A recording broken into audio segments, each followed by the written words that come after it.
உண்மையான கல்வி என்றால் என்ன? அது புத்தகங்களில் படிப்பதா அல்லது மதிப்பெண்கள் பெறுவதா? இந்த ஆழமான கேள்விக்கான விடையை திருவள்ளுவர் திருக்குறளின் 2ஆம் குறளில் கூறுகிறார். கற்றதனால் ஆய பயனின் கொல் வாலறிவன் நற்றாள் தொழார் எனின். இந்த குறள் கற்ற கல்வியின் உண்மையான பயனை நமக்கு சிந்திக்க வைக்கிறது. ஆசை, அகம்பாவம், பற்றுதல் எதுவும் இல்லாத வாலறிவன், அதாவது உயர்ந்த ஞானம் கொண்ட இறைநிலை பெற்றவனை வணங்காமல் இருந்தால் நாம் கற்ற கல்வி எந்த பயனையும் தராது என்று திருவள்ளுவர் கூறுகிறார். இங்கு திருவள்ளுவர் கல்வியை நிராகரிக்கவில்லை, மாறாக கல்வி எப்படி இருக்க வேண்டும் என்பதை வலியுறுத்துகிறார்.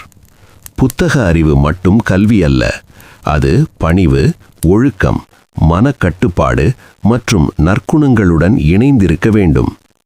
ஒரு மனிதன் எவ்வளவு பெரிய அறிவாளியாக இருந்தாலும் அவனிடம் அகந்தை இருந்தால் அந்த அறிவு அவனை உயர்த்தாது.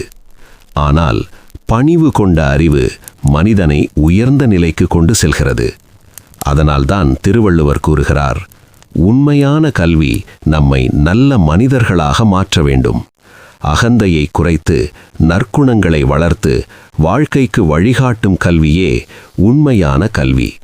இதுவே திருக்குறள் 2ஆம் குறளின் நிலைத்தமான என்றும் பொருந்தும் வாழ்வியல் செய்தி.